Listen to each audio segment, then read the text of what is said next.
la 27e année de Jéroboam, roi d'Israël, Azaria, fils d'Amathia, roi de Juda, régnait. Ce qui est droit aux yeux de l'Éternel entièrement, comme avait fait Amathia son père. Seulement les hauts lieux ne disparurent point. Le peuple offrait encore des sacrifices et des parfums sur les hauts lieux. Il s'appliqua à rechercher Dieu pendant la vie de Zacharie, qui avait l'intelligence des visions de Dieu, et dans le temps où il rechercha l'Éternel, Dieu le fit prospérer. Dieu l'aida contre les Philistins, contre les Arabes qui habitaient à Gur-Shélem. Excusez-moi, je perds mon fil de l'histoire. Donc Dieu l'aida contre les Philistins, contre les Arabes qui habitaient à Gurbal et contre les Maonites.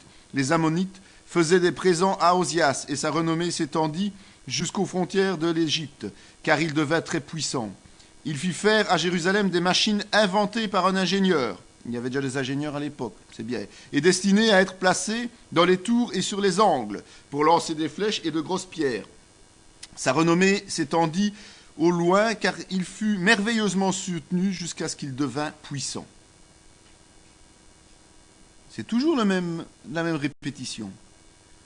La crainte de l'Éternel ouvre la porte du succès, ouvre la puissance.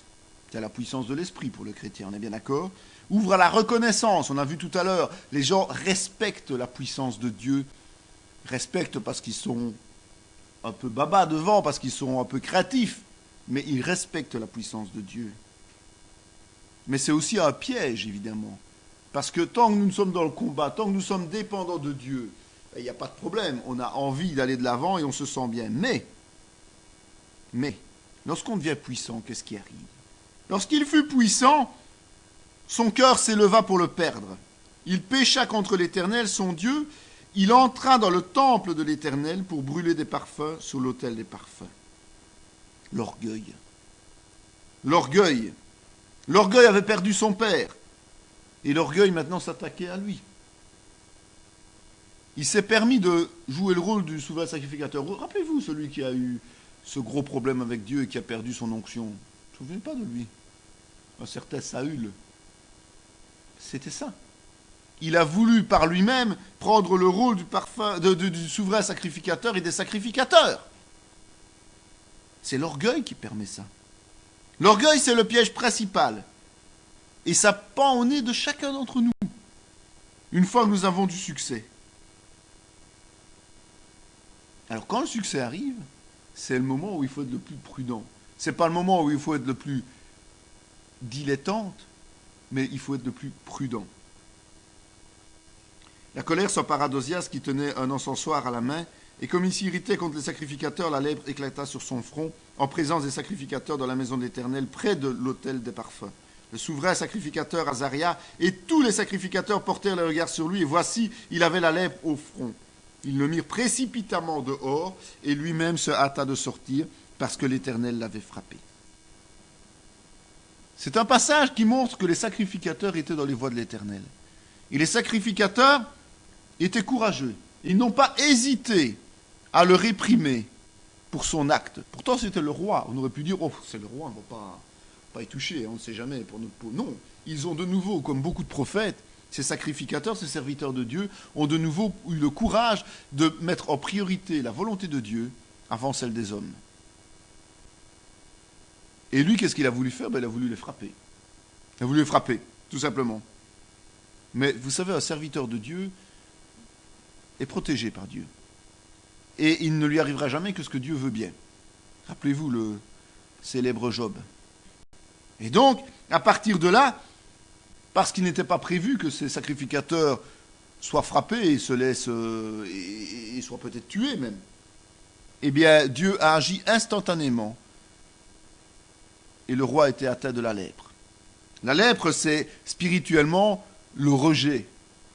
D'accord? Le rejet total. La lèpre, il faut rester à distance. C'est le péché, la lèpre. Il faut prier, nous tous, pour que si un jour nous sommes dans l'erreur aussi, nous ayons des frères, des sacrificateurs, entre guillemets, c'est-à-dire des serviteurs, qui auront le courage de venir nous dire, attention, il y a un problème. Et prions dès aujourd'hui pour qu'à ce moment-là, on les écoute. C'est important de se rendre compte qu'à ce moment-là, il faudra les écouter. Ils ont besoin de courage, nous avons besoin d'écoute. Nous aurons besoin de courage lorsque le Seigneur nous enverra vers d'autres personnes pour les rappeler à l'ordre. Et ils auront besoin d'écoute. Donc il faut prier dans tous les sens, quoi. Que chaque chrétien soit ouvert, avoir assez de courage quand ils doivent reprendre quelqu'un, et avoir assez de sagesse que pour écouter les exhortations et les rappels à l'ordre.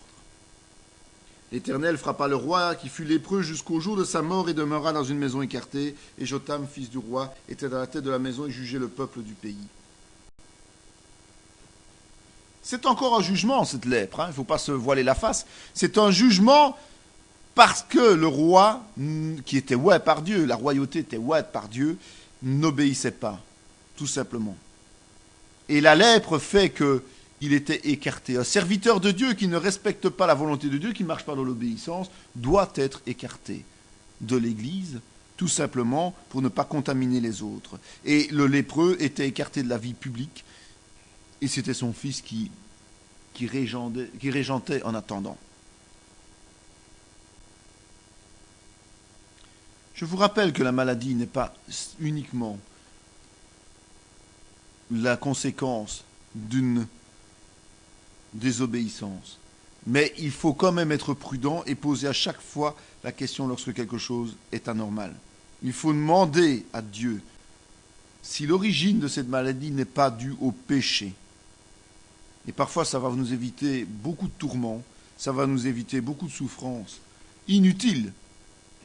Parce que quand on prend conscience qu'on est pécheur et qu'on demande pardon, Dieu pardonne. Et Dieu guérit. Donc, posons d'abord la question tout simplement. Avant toute chose, c'est pour ça qu'il faut d'abord se tourner vers Dieu lorsqu'on est malade. Pour d'abord lui demander s'il n'y a pas péché, s'il n'y a pas quelque chose à corriger. Pour lui demander sa guérison. Et puis après, on va vers les médecins si nécessaire. Pas l'inverse. Azaria se coucha avec ses pères et on l'enterra avec ses pères dans la ville de David. Et Jotam, son fils, régna à sa place.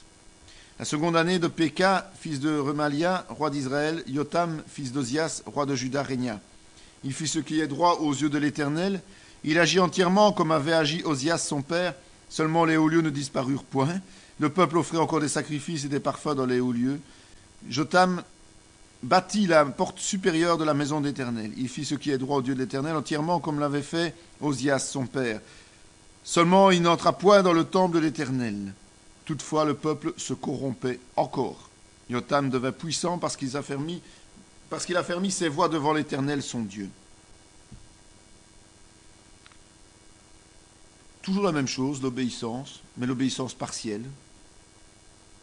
Parce que les hauts lieux sont là, et des fautes grossières qui sont toujours répétées. D'où l'importance du modèle que nous sommes pour les autres, je vous le rappelle. C'est vrai qu'au début, le règne est toujours très bien. On marche selon le Seigneur. Et puis après, parfois, même souvent, ça dérape.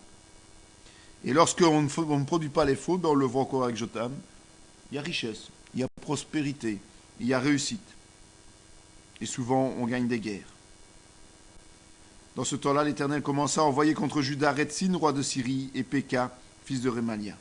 Mais évidemment, il y a cette désobéissance, ce manque de consécration totale qui fait que progressivement, l'action de Dieu se met en place et qu'un bras vengeur est là et l'attend et devient de plus en plus pressant. Le poids qu'il fait peser sur Juda est un poids qui doit justement, normalement, le ramener à crier au secours à l'Éternel, à sentir qu'on est mal à l'aise. Lorsque l'on est chrétien, engagé et que l'on sent un poids sur soi, c'est qu'il y a un problème à régler. Alors on a le choix, soit on revient vers le Seigneur, soit on fait la sourde oreille de nouveau. Mais c'est le cas encore ici. Jotam se coucha avec ses pères, il fut enterré avec ses pères dans la ville de David, son père, et Achaz, son fils, régna à sa place. La 17e année de Péka, fils de Remalia, Achaz, fils de Jotam, roi de Juda, régna. Achaz avait 20 ans lorsqu'il devint roi, et régna 16 ans à Jérusalem. Il ne fit point ce qui est droit aux yeux de l'Éternel, son Dieu, comme avait fait David son père. Il marcha dans la voie des rois d'Israël, et même il fit passer son fils par le feu, suivant les abominations des nations que l'Éternel avait chassées devant les enfants d'Israël. Il offrit des sacrifices et des parfums sur les hauts lieux, et sur les collines, et sous tout arbre vert. Je crois que sur toute l'histoire d'Israël et de Juda, en tout cas de Juda, c'est le règne le plus noir. On est à une époque où Israël est en fin de règne, en fin d'existence. J'insiste bien, puisque Israël a été supprimé de la carte. Les 10 tribus ont été supprimées. Et on voit que ce roi est influencé aussi par cette façon d'être du peuple d'Israël, au point de faire passer son fils par le feu. C'est quand même la pire des abominations, mais c'est comme ça. Et c'est là qu'on va voir l'importance, justement, de la bénédiction qui se trouve sur Juda uniquement grâce à David. Je vous ai expliqué, je vous ai rappelé, 1000 générations de bénédiction. Et c'est toujours l'influence de David qui agit sur ces rois de Juda. L'Éternel, son Dieu, le livra entre les mains du roi de Syrie. Et les Syriens le battirent et lui firent un grand nombre de prisonniers qu'ils emmenèrent à Damas. Il fut aussi livré entre les mains du roi d'Israël, qui lui fit éprouver une grande défaite. Toute la conduite en désaccord avec la volonté de Dieu amène des malheurs sur toute la population de Juda.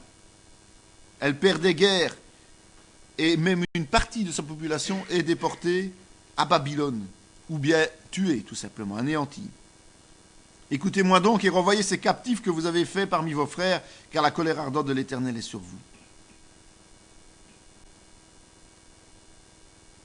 Certains ont été emportés de Juda vers Israël, mais ça Dieu n'a pas accepté. Dieu ne voulait pas que dans la génération qui était là présente à Juda, certains soient emmenés en Israël. Parce que je pense qu'il ne voulait pas que des gens de la tribu de Juda se retrouvent esclaves en Assyrie. La destinée d'Israël, les 10 tribus d'Israël, devait absolument être différente de la destinée de Juda. Car Achaz dépouilla la maison de l'Éternel, la maison du roi et celle des chefs, pour faire des présents au roi d'Assyrie, ce qui lui fut d'aucun secours. Pendant qu'il était dans la détresse, il continua à pécher contre l'Éternel, lui, le roi Achaz. Il éloigna de la face de la maison l'autel d'airain qui était devant l'Éternel, afin qu'il ne fût pas entre le nouvel autel et la maison d'Éternel, et il le plaça à côté du nouvel autel vers le nord. L'Éternel fit avertir Israël et Juda par tous les prophètes, par tous les voyants, et leur dit: revenez de vos mauvaises voies, observez mes commandements et mes ordonnances en suivant entièrement la loi que j'ai prescrite à vos pères et que je vous ai envoyée par mes serviteurs et les prophètes. Mais ils n'écoutèrent point, ils raidirent leur cou comme leur père, qui n'avaient pas cru en l'Éternel leur Dieu. Aussi l'Éternel s'est-il fortement irrité contre Israël et les a-t-il éloignés de sa face. Il n'est resté que la seule tribu de Juda. Juda même n'avait pas gardé les commandements de l'Éternel son Dieu, et ils avaient suivi les coutumes établies par Israël.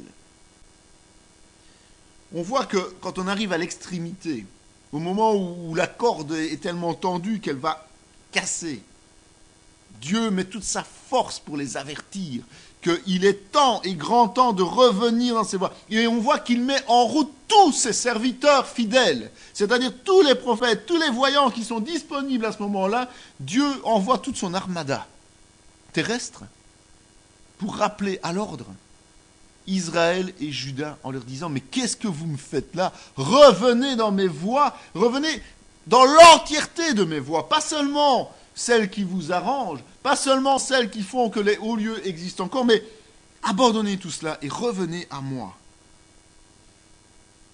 C'est pour ça que je vous envoie tous mes serviteurs. Et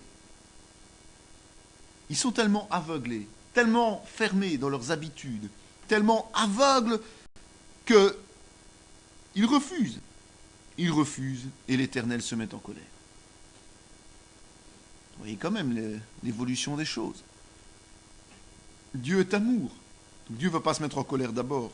Il va d'abord tout faire. Même s'il est irrité contre le fait qu'ils ne sont pas d'accord de revenir dans ses voies, il va d'abord essayer quand même encore de les ramener dans ses voies. Jusqu'à la dernière minute, il va essayer. Mais ça ne marche pas. Et Achaz, au lieu d'écouter l'Éternel, préfère marchander avec les Assyriens et va privilégier leur culte en allant jusqu'à déplacer l'autel des sacrifices qui est destiné à Dieu pour mettre celui des Assyriens et l'autre mis sur le côté, quoi. Dieu n'est pas à la première place. c'est vraiment dire à Dieu, écoute, tu es un Dieu secondaire. Moi, je ne te mets pas à ma première place. On va dire, oh, quelle horreur! Comment peuvent-ils faire ça?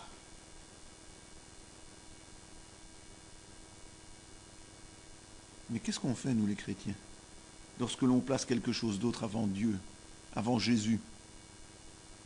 On fait exactement la même chose.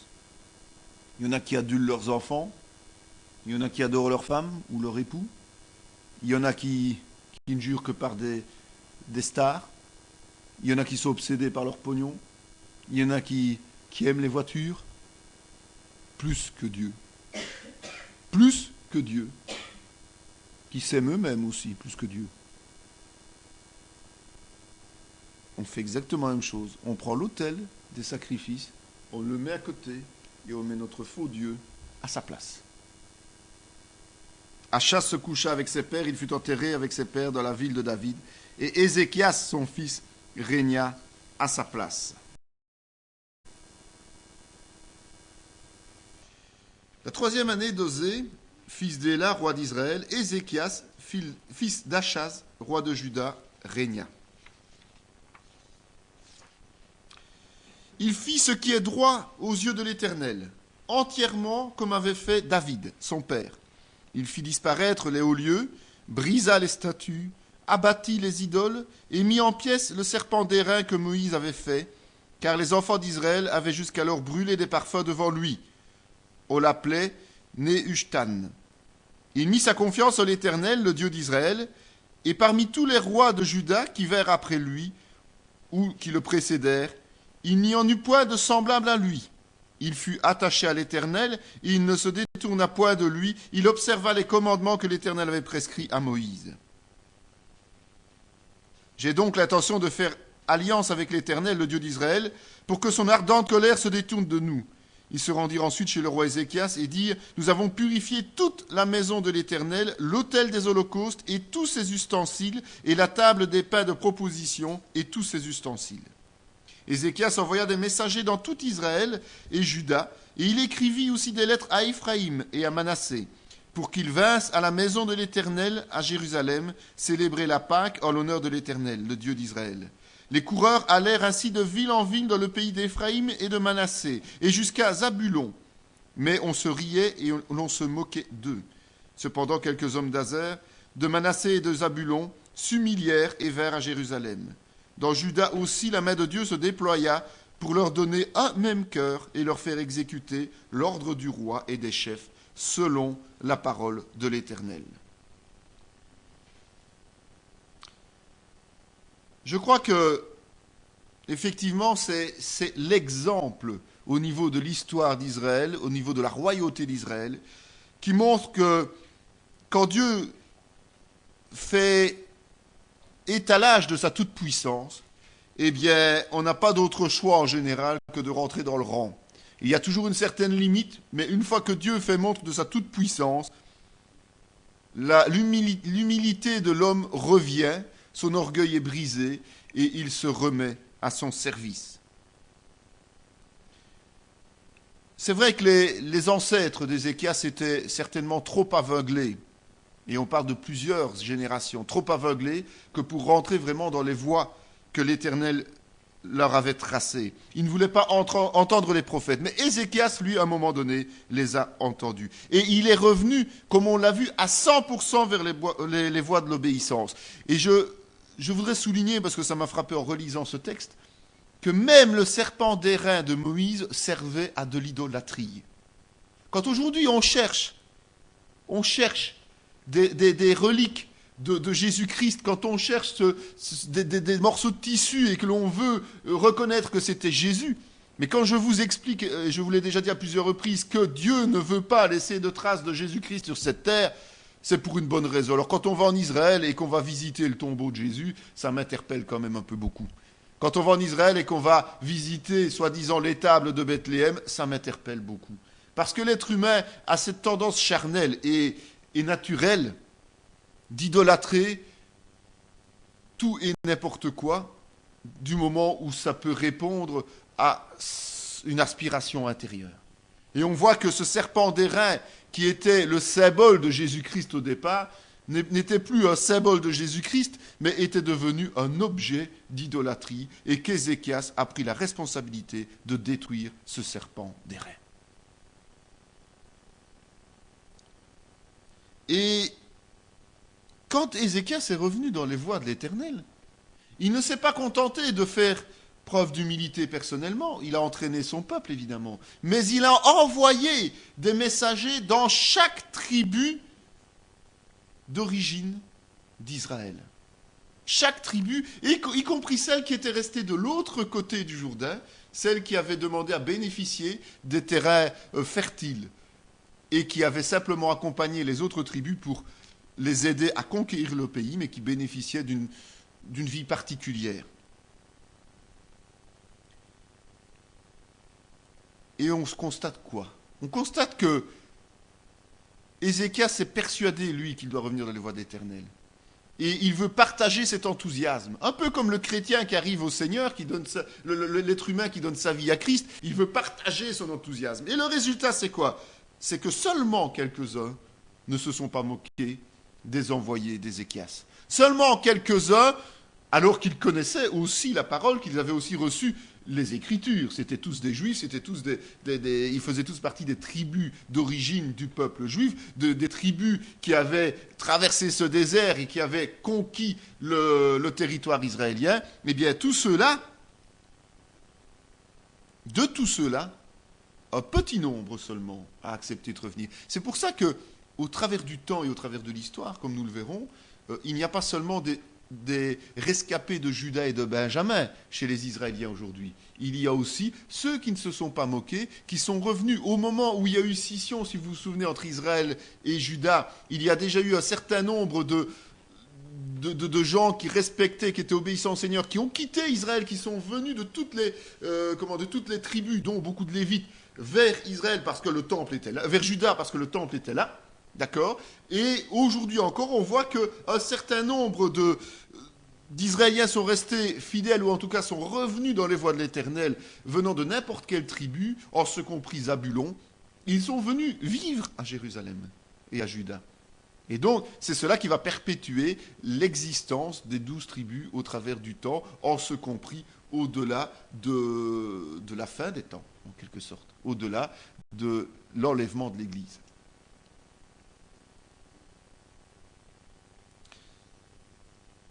Je crois qu'une leçon que nous devons prendre en tant que chrétiens, c'est que ça vaut la peine d'être l'objet de moquerie de la masse, du grand nombre, si on peut en gagner un petit nombre. Une âme à gagner vaut la peine que l'on soit la risée de millions de personnes. Ça, il faut bien le retenir. Il ne faut pas se décourager. Et tout à l'heure, je lisais justement un livre qui expliquait ça, que c'est un témoignage. Et le gars qui apportait la prédication et qui apportait le message du salut, il n'en avait rien à faire des gens qui riaient et qui passaient. Il était axé sur les quelques personnes qui étaient face à lui et qui l'écoutaient. Et le reste, ce n'était pas son problème. Et pour finir, il a touché une personne, mais c'était une personne qui plus tard donnerait sa vie à Christ et qui ferait des choses extraordinaires. Et ça, c'est important, de bien se rendre compte qu'il ne faut pas regarder aux gens qui se moquent de nous, mais il faut regarder à l'âme que l'on va apporter devant le Seigneur et que le Seigneur va pouvoir amener à la nouvelle naissance. Ils immolèrent ensuite la Pâque le 14e jour du second mois. Les sacrificateurs et les Lévites, saisis de confusion, s'étaient sanctifiés. Ils offrirent des holocaustes dans la maison de l'Éternel. Ils occupaient leur place ordinaire, conformément à la loi de Moïse, homme de Dieu, et les sacrificateurs répandaient le sang qu'ils recevaient de la main des Lévites. Quand les ordonnances de Dieu sont données, dès le départ, quand Dieu donne des façons d'être et de vivre, quand Dieu nous ordonne des choses, elles sont perpétuelles. Elles ne peuvent pas être modifiées en fonction du temps, du moment. Je vous ai souligné à de très nombreuses reprises, par exemple, la fonction de la louange et de la musique et des chants. Au travers de l'Ancien Testament, c'est le pourquoi aujourd'hui, si la loi est accomplie, la louange a encore autant d'importance dans nos réunions, dans notre façon d'adorer le Seigneur. Eh bien ici, c'est la même chose. Moïse avait instauré des règles pour le tabernacle, à la demande du Seigneur, il les avait transmises au peuple. Eh bien aujourd'hui que que ce peuple revenait dans les voies de l'Éternel, eh bien, il devait reprendre les habitudes. Il devait reprendre les sacrifices. Il devait reprendre tout ce qui avait été ordonné.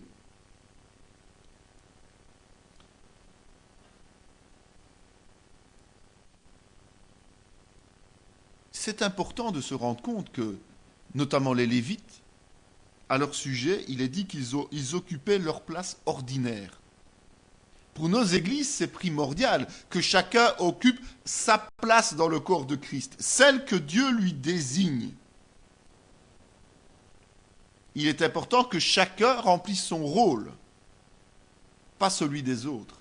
Et ça, c'est important parce que la parole de Dieu est immuable et perpétuelle et qu'il a prévu un rôle pour chaque sacrificateur, pour chaque lévite. Et nous sommes, nous, en tant que fidèles du Seigneur, en tant que disciples de Dieu, tous des lévites en puissance. L'Éternel exauça Ézéchias, il pardonna au peuple. Vous savez, quand ils ont commencé à prendre le repas de la Pâque, le bouleversement a tellement été immédiat que certains ont pris ce repas sans encore avoir été sanctifiés. Ce sont les Lévites qui ont pris conscience de leur importance et qui, comme on l'a vu un peu plus haut, étaient confus, étaient saisis de confusion, qui ont assumé le rôle à la place de ceux qui n'étaient pas encore sanctifiés. Jésus a assumé le rôle à notre place avant que nous soyons sanctifiés. Et donc, Dieu n'a pas commencé à tenir un listing de ceux qui s'étaient sanctifiés avant de partager la Pâque et ceux qui ne se l'étaient pas, qui n'avaient pas encore été sanctifiés. Dieu a tout simplement pardonné à tout le peuple en masse. Quand nous arrivons au Seigneur, nous sommes sales. Nous nous donnons à Christ et il nous purifie. Il nous pardonne de nos péchés. C'est un peu ce concept qui était là. Les Lévites ont suppléé au manquement de ceux qui n'étaient pas encore prêts. Dieu répond par son amour, en fait, simplement à une prière, une intercession sincère. Et ce peuple, même s'il n'était pas encore parfaitement dans les voies, était sincère. Et le roi, qui lui priait au nom de ce peuple et qui lui-même était le berger de ce peuple, était tellement sincère que Dieu ne pouvait que lui pardonner. La repentance sincère avec Dieu nous garantit le pardon. Il n'y a pas de condition. Dieu pardonne. Eh bien, c'était le cas ici. Toute l'assemblée de Juda, et les sacrificateurs et les Lévites, et tout le peuple venu d'Israël, et les étrangers venus du pays d'Israël ou établis en Juda, se livrèrent à la joie. Il y eut à Jérusalem de grandes réjouissances, et depuis le temps de Salomon, fils de David, roi d'Israël, rien de semblable n'avait eu lieu dans Jérusalem. Et l'Éternel fut avec Ézéchias, qui réussit dans toutes ses entreprises. Il se révolta contre le roi d'Assyrie, et il ne lui fut plus assujetti. Le roi d'Assyrie emmena Israël captif en Assyrie. Il les établit à Shalach et sur le Chabor, fleuve de Gozan, et dans les villes des Mèdes. On voit vraiment une différence extraordinaire aujourd'hui entre Israël et Juda. On voit que Juda dans son entièreté revient dans les voies du Seigneur. On voit qu'à partir de là, il y a eu un bouleversement total. Comme un réveil, c'est un réveil, il n'y a pas d'autre mot pour cela. C'est un réveil de tout le peuple de Juda en ce moment. Et les conséquences, c'est que la joie était dans le cœur de tous ces gens. Et que ceux qui étaient à l'extérieur venaient vers Juda.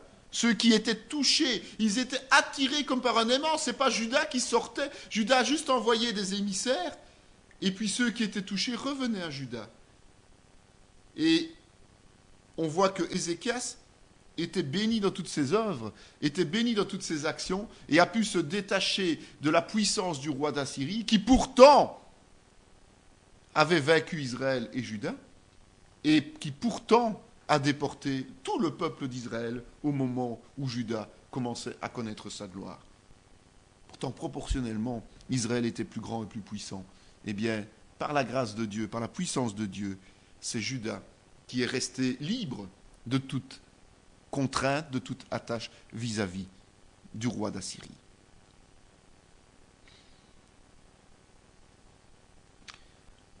Ça nous amène quand même à nous-mêmes observer dans nos églises et dans notre vie chrétienne les différences entre les chrétiens qui marchent dans l'obéissance et les chrétiens qui ne veulent pas respecter la volonté de Dieu. Alors, ceux qui ne veulent pas respecter la volonté de Dieu, on a parfois l'impression que malgré tout, ils réussissent des choses. Ça fonctionne bien, ça leur plaît. Et ils ont l'air de s'épanouir. Mais si vous observez bien, ce n'est jamais que temporaire. Ça ne dure jamais longtemps, ces situations-là. Par contre, ceux qui marchent dans l'obéissance, on a parfois l'impression contraire. Parce que Dieu doit nous épurer, doit nous nettoyer, doit nous transformer, doit nous modeler. Nous avons des épreuves qui sont douloureuses et nous devons les passer par la grâce de Dieu pour arriver à une maturité spirituelle. Maturité spirituelle, si vous remarquez, que vous n'auriez jamais imaginé avoir au moment où vous vous êtes converti, au moment où vous avez dit au Seigneur, j'accepte de te servir. Il faut lire les ministères qui ont aujourd'hui pignon sur rue. Il faut lire tous les témoignages écrits. Il faut lire tout ce qui nous revient pour se rendre compte qu'aucun ministère qui ait fait des grandes choses, de vraies grandes choses pour le Seigneur, n'a pu les faire avant d'être passé par le feu de l'Esprit, par le feu purificateur de l'Esprit. Alors observons. Il y a des feux de paille et il y a des feux de l'or épuré. C'est un choix à faire. Le feu de paille, c'est le chrétien non obéissant qui a l'impression d'être super efficace et qui donne l'impression d'être super efficace, mais qui en fait compte ne porte pas de fruits ou vraiment très peu de fruits. Et puis il y a le chrétien qui peut être plus discret mais marche dans l'obéissance, qui doit traverser des épreuves et des épreuves et qui un jour explose dans son ministère parce que justement il a acquis la maturité spirituelle par un nettoyage, par le feu de l'Esprit. La 14e année du roi Ézéchias, Sachéride, roi d'Assyrie, monta contre toutes les villes fortes de Juda et s'en empara. D'ailleurs, est-ce sans la volonté de l'Éternel que je suis monté contre ce lieu pour le détruire? L'Éternel m'a dit, monte contre ce pays et détruis-le. Il faut bien se rendre compte que le roi d'Assyrie était un roi très puissant. Il faut bien se rendre compte que le roi d'Assyrie n'avait pas tout à fait accepté d'être défait par Juda, petit peuple insignifiant à son esprit. Et donc, s'il a dû partir, il s'est d'abord occupé du sort d'Israël, et puis à un moment donné, il s'est dit, maintenant que j'ai fini de déporter ce peuple et qu'il est tout à fait acquis à ma cause, je vais maintenant aller reconquérir mon ancien vassal. Au niveau militaire, il n'y a aucune possibilité pour Juda de faire face aux Assyriens. Au niveau militaire, s'il y a une bataille, Juda est battu d'office. Ézéchias, qui pourtant est revenu vers le Seigneur, ne trouve rien de mieux que de s'humilier vis-à-vis de son adversaire, au lieu de s'humilier devant Dieu, comme il l'avait fait précédemment. Et il lui offre tous ses présents. Mais quand notre ennemi est vexé au plus profond de lui-même, vous avez beau lui faire des cadeaux, vous avez beau essayer de lui faire plaisir, ça ne lui suffira pas. Et le monde, par rapport aux chrétiens, agit de cette sorte. Si le chrétien cherche à amadouer ses ennemis pour leur faire plaisir, pour ne pas subir leur foudre, c'est inutile. L'ennemi veut la mort du chrétien, donc il n'en a rien à faire des cadeaux du chrétien, il va justement faire en sorte que ces cadeaux se retournent contre le chrétien. Et Ézéchias commet cette erreur. Et le roi d'Assyrie a même cette outrecuidance de dire qu'il agit au nom de Dieu. Combien de fois avez-vous des gens qui sont opposés aux chrétiens et qui disent agir au nom de Dieu? Qui sont prêts à massacrer les chrétiens, mais qui se disent agir au nom de Dieu. Qu'Ézéchias ne vous séduise donc point et qu'il ne vous abuse point ainsi. Ne vous fiez pas à lui. Car aucun Dieu, d'aucune nation, ni d'aucun royaume n'a pu délivrer son peuple de ma main et de la main de mes pères. Combien moins votre Dieu vous délivrera-t-il de ma main? Les serviteurs de Sanhédrin parlèrent encore contre l'Éternel et contre Ézéchias son serviteur. Et il envoya une lettre insultante pour l'Éternel, le Dieu d'Israël, en s'exprimant ainsi contre lui. De même que les dieux des nations des autres pays n'ont pu délivrer leur peuple de ma main, de même le Dieu d'Ézéchias ne délivrera pas son peuple de ma main. Le peuple se tut et ne lui répondit pas un mot, car le roi avait donné cet ordre, vous ne lui répondrez pas. La meilleure manière pour le roi d'Assyrie de faire tomber Juda, sans devoir verser de sang, parce que le roi d'Assyrie sait quand même qu'il a été défait militairement, même s'il s'imaginait, même s'il savait que ce peuple de Juda était faible, il se méfiait de Dieu, croyez-moi. Il se méfiait de la puissance de l'Éternel. Et donc, la meilleure manière de faire tomber Juda, c'était de discréditer son roi, de discréditer Ézéchias. De faire comprendre que Ézéchias n'était pas capable de faire face au roi d'Assyrie. Et donc, l'envoyé du roi tente de le dissuader. Il leur parle dans leur langue, même quand on leur demande de ne pas parler cette langue-là, il leur parle dans leur langue. Évidemment, c'est plus facile, parce qu'ils essayent de travailler sur le moral, sur le psychologique de ces gens qui sont là en train d'être assiégés, affamés, et qui peuvent douter, évidemment. Il veut faire douter de quoi? Il veut faire douter de la capacité d'Ézéchias, mais aussi et surtout de l'incapacité de l'Éternel de les protéger. C'est pour ça que l'on dit qu'il envoya une lettre insultante pour l'Éternel. Ils s'en prennent à Dieu.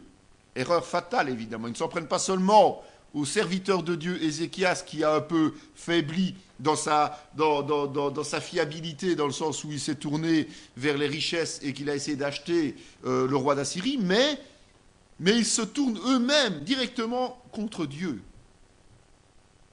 en disant, mais votre Dieu, il ne vaut pas plus que tous ceux qu'on a déjà vaincus, tous ceux qui n'ont pas pu défendre leur peuple, eh bien le vôtre, c'est la même chose.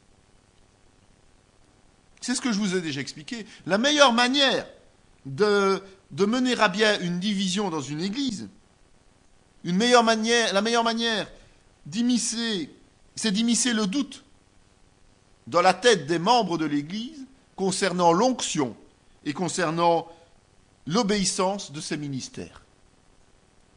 Quand vous commencez à avoir des doutes sur vos ministères, méfiez-vous, demandez au Saint-Esprit de vous diriger, de vous expliquer, de dire attention, est-ce qu'il n'y a pas une erreur de ma part? Est-ce que ce n'est pas justement le malin qui m'immisce dans mes pensées ces doutes? N'oubliez pas, c'est le roi des menteurs que nous avons là, le prince de ce monde. C'est lui qui immisce les doutes dans la tête, c'est pas Dieu, jamais Dieu. D'accord? Et ça arrive plus facilement dans une église, évidemment, où les gens ne sont pas enseignés. Parce que comme ils ne sont pas suffisamment enseignés, s'ils ne savent pas non plus recevoir les paroles de révélation et les transmettre et les comprendre, s'ils n'ont pas la capacité d'eux-mêmes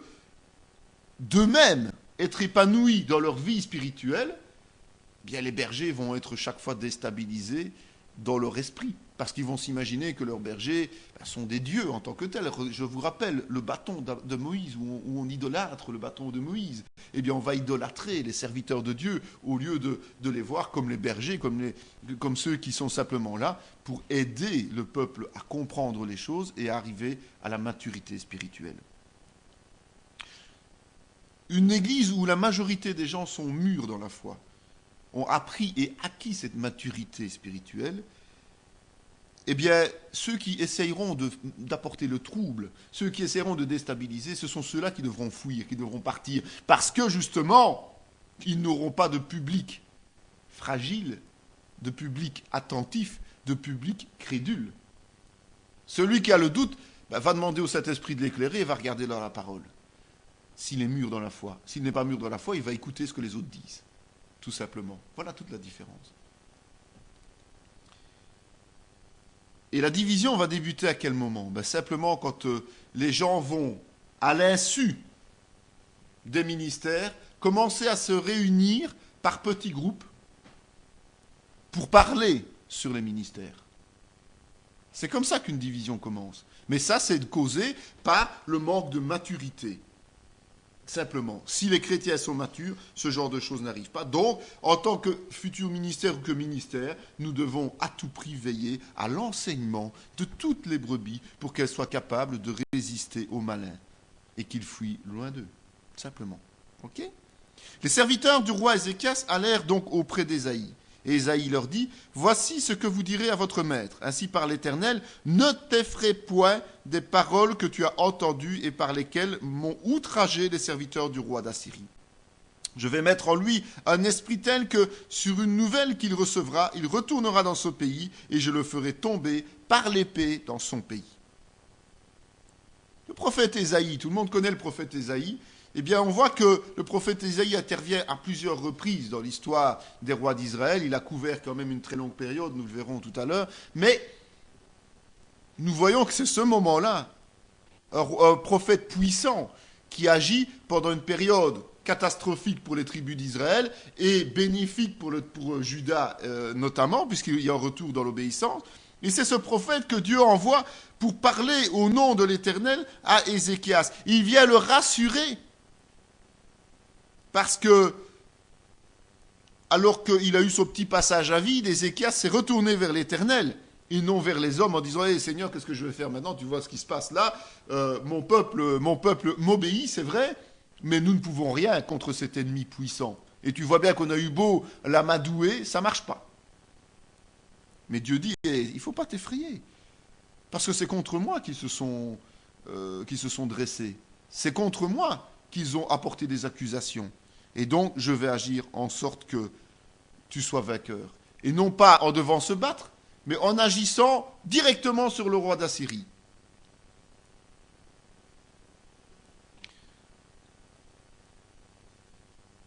Quand nous sommes tentés, ou quand quelqu'un cherche à nous tenter, à nous séduire par une quelconque histoire, à nous faire douter tout simplement, pourquoi perdre notre temps à discuter entre nous, plutôt que de demander simplement à Dieu d'éprouver les paroles qui nous sont données, d'avoir une confirmation au travers de l'Écriture, une confirmation au travers d'une révélation. Si on en parle ensemble avant de s'en référer à Dieu, on aura toujours plus de soupçons, on aura toujours plus de doutes, on aura toujours plus d'instabilité, et on n'aura pas un discernement correct, on va discerner avec notre propre intelligence. Les rumeurs, elles naissent toujours de quoi? Elles naissent toujours de bruits qui ne sont pas fondés et qui sont amplifiés par nos bouches. Des bouches qui n'ont pas été témoins des faits dont on nous a parlé, puisque ce sont que des rumeurs. D'accord? Et qui va écouter? Des gens intéressés. Des gens intéressés par quoi? Par le mal qu'ils peuvent colporter. Alors chaque fois que dans une église il y a un doute, il y a une question. La première chose à faire, c'est de faire ce que Ézéchias a fait, se tourner vers Dieu et lui demander la vérité. Peut-être est-ce la vérité, ce qu'on nous dit? Alors à nous, en tant que serviteurs et que de ministère, de prendre nos responsabilités. Peut-être est-ce simplement des rumeurs, à nous de couper court tout de suite à ces rumeurs. Le roi Ézéchias et le prophète Ésaïe, fils d'Amoz, se mirent à prier à ce sujet et ils crièrent au ciel. Alors l'Éternel envoya un ange qui extermina dans le camp du roi d'Assyrie tous les vaillants hommes, les princes et les chefs. Et le roi confus retourna dans son pays. Il entra dans la maison de son Dieu. Et là, ceux qui étaient sortis de ses entrailles le firent tomber par l'épée. On dit toujours que pour savoir si une prophétie est valable, il faut qu'elle se réalise. On peut dire que la prophétie d'Ésaïe, elle était valable. Ça confirmait bien le ministère d'Ésaïe. D'accord? Ce qui veut aussi nous conforter dans le fait que lorsqu'on étudie les prophètes comme Ésaïe et les autres, qui ont eu des confirmations de leur vivant, ce qui ne s'est pas encore réalisé est aussi une prophétie qui se réalisera. Ce sont des prophètes oints de l'esprit qui étaient dans la marche du Seigneur. D'accord? Donc c'est important pour la fin des temps, pour toutes les révélations que nous avons encore dans l'Écriture et qui n'ont pas encore été réalisées, de bien se dire que, notamment, Ésaïe est un prophète qui était dans les voies de Dieu et dont les prophéties se sont réalisées lorsque le temps était là et que celles qui ne sont pas encore réalisées se réaliseront. Je vous rappelle quand même que, notamment, Ésaïe a prophétisé Jésus-Christ. D'accord? Donc, Ésaïe, tout ce qui n'est pas encore là, réel aujourd'hui, nous devons bien en tenir compte pour la fin des temps et l'histoire d'Israël par la suite. Ézéchias a cru la parole du prophète. Pour pouvoir réaliser et œuvrer dans une prophétie, dans une promesse que nous recevons de Dieu, il faut y croire. Si Ézéchias avait douté, il n'aurait pas crié comme il l'a fait vers l'Éternel. Les mots, c'est crier vers Dieu. Avec le prophète, avec l'envoyé de Dieu, Ézéchias, qui était le berger de ce peuple, a décidé d'y croire. Et puisqu'il y croyait, il a prié dans ce sens. Si on prie dans un sens que l'on ne croit pas, comment voulez-vous que l'on soit exaucé? Il faut rester logique. Si vous avez des doutes sur la réalisation de ce que Dieu veut faire dans votre ministère, ça ne sert à rien de prier, il ne va pas exaucer. Il faut croire en ce que Dieu vous annonce, et quand vous y croyez, vous avez la puissance de la prière par l'Esprit. Et Ésaïe lui confirme que l'exaucement est là, et l'exaucement se réalise. C'est difficile, bien souvent pour un chrétien comme nous, de recevoir des paroles qui semblent impossibles à se réaliser. Mais c'est ça la définition de la foi. Si on pouvait calculer humainement qu'une promesse va se réaliser, on n'a pas besoin de la foi. On la réaliserait par nos propres mains. Si vous voulez construire une maison, l'architecte va vous faire des plans, et puis vous-même ou des hommes de métier vont construire cette maison. C'est tout à fait réalisable. L'argent, la banque va vous la prêter. Mais une promesse de Dieu, elle doit vous sembler impossible au départ à réaliser. Ça doit être au-dessus de nos forces, ça doit être au-dessus de nos capacités humaines. Sinon, ce n'est plus une promesse de Dieu, ce n'est plus qu'un calcul humain. Donc à nous, à ce moment-là, d'y croire, parce que c'est par la foi que l'on déplace les montagnes. Et si on ne s'appuie pas sur cette foi, si on ne s'appuie pas sur les promesses par la foi, eh bien jamais nous n'aboutirons à ce que Dieu veut nous faire arriver. Il faut en être conscient de ça. Si Ézéchias n'avait pas cru les paroles d'Ésaïe, le roi d'Assyrie n'aurait pas été défait. Soyons clairs. Il aurait vaincu et assujetti Juda. En ce temps-là, Ézéchias fut malade à la mort. Le prophète Ésaïe, fils d'Amoz, vint auprès de lui et lui dit « Ainsi parle l'Éternel, donne tes ordres à ta maison, car tu vas mourir, tu ne vivras plus. » Vous avez remarqué, avec Ézéchias, il est revenu pleinement dans les voies de l'Éternel, même s'il a un petit peu flanché. C'est le lot de tous les chrétiens, on flanche toujours un petit peu. On n'est pas parfait. Et c'est ça qui est rassurant, parce que sinon, si nous étions parfaits, nous ne nous appuierions plus sur la grâce de Dieu. Donc, Ézéchias marchait dans les voies de Dieu. Et vous voyez le nombre de fois que Dieu lui parle, au travers des prophètes, au travers de ce qu'il reçoit lui. Il faut être dans les voies de l'Éternel pour recevoir de Dieu. Si on n'est pas dans les voies de l'Éternel, on va rarement recevoir de Dieu. Si, on va peut-être recevoir un méchant rappel à l'ordre de la part de Dieu. Mais on ne va pas recevoir des instructions, on ne va pas être prévenu, on ne va pas être averti. On ne va pas être encouragé. Et même l'annonce de sa mort est donnée par Dieu, ce qui doit être merveilleux quand même de pouvoir savoir qu'à un moment donné, il va aller rencontrer le Seigneur, il va mourir et qu'il a le temps de préparer son départ. C'est ce que tout être humain aimerait faire. Avoir la paix en sachant qu'il va partir auprès du Seigneur et avoir le temps de préparer son départ sereinement. Mais c'est parce qu'Ézéchias était dans l'obéissance qu'il a été averti de ça. C'est parce qu'Ézéchias marchait selon les voies de Dieu qu'il a été averti de cette chose. C'est un privilège. Je crois qu'on doit se rendre compte de cela. Nous avons un privilège extraordinaire lorsque nous marchons dans les voies de l'Éternel. Parce que les conseils de Dieu, il n'y a rien de plus précieux, il n'y a rien de plus extraordinaire. Et chaque étape de notre vie, eh bien, il va nous dévoiler des choses nécessaires pour que justement nous puissions nous affermir et nous puissions être sûrs que nous marchons dans ces voies et nous puissions déjouer les pièges éventuels de l'ennemi, tout simplement. Ô Éternel, souviens-toi que j'ai marché devant ta face avec fidélité et intégrité de cœur et que j'ai fait ce qui est bien à tes yeux. Et Ézéchias répandit d'abondantes larmes. Ézéchias va mourir et il épanche son cœur devant Dieu. Il est conscient qu'il était obéissant et il épanche son cœur devant Dieu. J'ajouterai à tes jours 15 années. Je te délivrerai, toi et cette ville, de la main du roi d'Assyrie. Je protégerai cette ville à cause de moi et à cause de David, mon serviteur. Vous imaginez ce qui se passe ici dans la vie d'Ézéchias? Ésaïe vient lui dire, écoute, tu vas mourir. Ézéchias a l'impression qu'il n'a pas fini son travail sur cette terre. Ézéchias a l'impression qu'il ne peut pas encore laisser son peuple comme ça. Ézéchias a cette impression qu'il y a encore quelque chose à faire. C'est ce que Dieu veut de sa part. C'est ce que Dieu demande de sa part. Et qu'est-ce qu'il fait? Avec sincérité, il épanche son cœur devant Dieu. Il lui dit ce qu'il pense. Il lui dit dans quelle situation il est. Il est guéri. Et Dieu lui ajoute 15 années à sa vie. 15 années. Pour un être humain, c'est énorme, 15 années.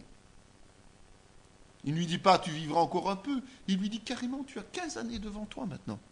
Parce que tu as été sincère et obéissant. C'est un miracle, hein, de nouveau. Ça doit nous apprendre une chose. Parce que Ézéchias aurait pu se dire, on m'annonce ma mort, ok, je vais mourir, je prépare mes affaires. Ok, Seigneur, c'est comme ça. Ça veut dire qu'il aurait été fataliste, il aurait accepté cette situation sans réfléchir plus loin. Si Dieu lui a annoncé ça, c'est parce qu'il voulait susciter en lui une réaction d'humilité, une réaction de piété. Et donc, il l'a poussé par son esprit à réagir. Et donc, quand nous sommes devant une situation difficile, nous devons faire la même chose qu'Ézéchias. C'est épancher notre cœur devant Dieu qui, lui, agit selon son bon vouloir. Mais toujours à notre profit parce qu'il nous aime. Il aimait Ézéchias et il a béni Ézéchias. Nous sommes devant une difficulté. Ne soyons pas fatalistes devant la difficulté en disant, bah oui, tout compte fait, il faut quand même bien l'assumer. C'est comme ça, Dieu le veut. C'est un peu comme ça que Job réagisse au début, nous le verrons. Mais c'est de dire, Seigneur, non, écoute, moi j'ai quand même un problème là-dedans. Je suis devant cette difficulté, j'ai besoin de toi, je ne suis pas capable de passer cette difficulté sans toi. Alors aide-moi, soutiens-moi et guéris-moi ou fais... Et voilà, le résultat d'Ézéchias peut être le même dans nos vies de chrétiens. Il y a des choses qui doivent se passer, mais nous devons apprendre automatiquement à nous épancher devant Dieu avec humilité pour qu'il nous fasse passer ces choses d'une façon particulière, c'est-à-dire à sa façon parfaite. Alors Ésaïe le prophète invoqua l'Éternel et fit reculer l'ombre de 10 degrés sur les degrés d'Achaz, où elle était descendue. Les Suisses disent qu'ils ont inventé l'horlogerie, mais c'est Dieu qui a inventé le temps. Et là, on voit que Achaz avait déjà mis au point un système pour mesurer ce temps. Il ne reste plus grand-chose, les Suisses, tout compte fait, comme invention. Ézéchias, c'est un homme comme vous et moi. Un homme qui marchait dans l'obéissance, c'est vrai qu'il avait des responsabilités, qui avait vu l'œuvre du Seigneur, des œuvres extraordinaires de Dieu, mais il avait quand même besoin d'un signe encore qui prouvait que, effectivement, Dieu lui avait bien donné 15 ans de plus. On est tous pareils, hein. On a difficile d'y croire. On a difficile de croire au miracle du Seigneur parce que c'est quand même pas évident de croire sur parole qu'on va avoir 15 ans. Alors il demande un signe et Dieu donne des signes à ceux qui lui demandent. Sans exagération, évidemment. Mais lorsque nous avons un doute, demandons. Si on n'est pas sûr d'avoir bien compris ce qu'il nous a dit, demandons une confirmation. Et la confirmation, c'est quand même pas triste. Hein. Est-ce que vous vous imaginez que l'ombre a reculé de 10 degrés? Un cercle, c'est 360 degrés. Hein. Je ne vous l'apprends pas. 10 degrés, c'est quand même beaucoup. C'est un 36e. Ça veut dire que le soleil a bougé ou la terre a bougé. On ne sait pas lequel des deux, mais Dieu a modifié quelque chose. Un recul de 10 degrés. Bon, Dieu n'était pas à son coup d'essai, il en a déjà fait d'autres. Hein. Ce n'est pas son problème, là. C'est nous qui ne pouvons pas nous imaginer, et on va encore nous dire qu'on est des fous furieux de croire ce genre de choses. Mais moi, j'y crois. Moi, je n'ai pas de doute à ce niveau-là, j'y crois. Je sais que Dieu est capable, lui qui a tout créé, de faire reculer l'ombre du soleil de 10 degrés. Ésaïe le prophète va ensuite auprès du roi Ézéchias et lui dit « Qu'ont dit ces gens-là? Et d'où sont-ils venus vers toi ?» Ézéchias répondit « Ils sont venus d'un pays éloigné de Babylone. Voici les temps viendront où l'on emportera à Babylone tout ce qui est dans ta maison et ce que tes pères ont amassé jusqu'à ce jour. Il n'en restera rien, dit l'Éternel. Et l'on prendra de tes fils qui seront sortis de toi, que tu auras engendrés pour en faire des eunuques dans le palais du roi de Babylone. » Ézéchias est dans l'obéissance. Ézéchias connaît les miracles de Dieu. Ézéchias reçoit des révélations. Eh bien, il reçoit la révélation de la déportation future de Juda à Babylone. Ézéchias était malade, il a reçu des visiteurs. Mais vous savez, les visiteurs, ils ne sont pas toujours de bonne foi et ils ne sont pas toujours désintéressés. Et ces visiteurs de Babylone, parce que le chrétien accueille les bras ouverts, parce que Ézéchias les a accueillis les bras ouverts sans rien leur cacher, ils se sont dit que Juda avait quand même pas mal de richesses qui pouvaient être très intéressantes. Et venus saluer un malade, sont repartis avec l'idée, tiens, un jour on viendra bien chercher ce qu'il y a comme richesse dans ce pays-là, parce que nous, on aimerait bien quand même enrichir un petit peu Babylone. Le chrétien a toujours cette tendance à être très accueillant, comme Ézéchias l'a été. Mais nous devons être prudents aussi quand même. Nous ne devons pas nécessairement dévoiler toute chose. Parce que, notamment, ce qui concerne notre communauté, nous ne devons pas le dévoiler dans le monde. Entre chrétiens, oui, ça ne pose pas de problème ce qui se passe dans nos églises. Mais à l'extérieur, ce qui se passe dans nos églises doit parfois poser problème. Et si on ouvre les secrets de nos communautés, en fait, il ne faut pas se faire d'illusions. On va ouvrir la porte à des critiques, on va ouvrir la porte à la jalousie, et il va y avoir des bâtons mis dans les roues du fonctionnement de notre corps de Christ. Nous allons attirer la convoitise. Vous savez, quand vous avez, on parle souvent, c'est le truc classique, ce sont les offrandes et les dîmes. Une fois qu'une communauté devient nombreuse et puissante, on commence à déranger les gens du monde parce qu'on a un certain poids. Et donc, les gens viendraient bien faire dissoudre notre ASBL pour pouvoir récupérer ces biens qui y sont, tout simplement. Donc, la gestion d'une communauté chrétienne, la gestion d'une église chrétienne concerne les chrétiens et pas les gens du monde. Aussi attention aux chrétiens qui ne sont pas dans l'obéissance et qui sont des parasites, des sangsues, qui viennent dans des églises qui ont des moyens pour uniquement utiliser les moyens de l'église.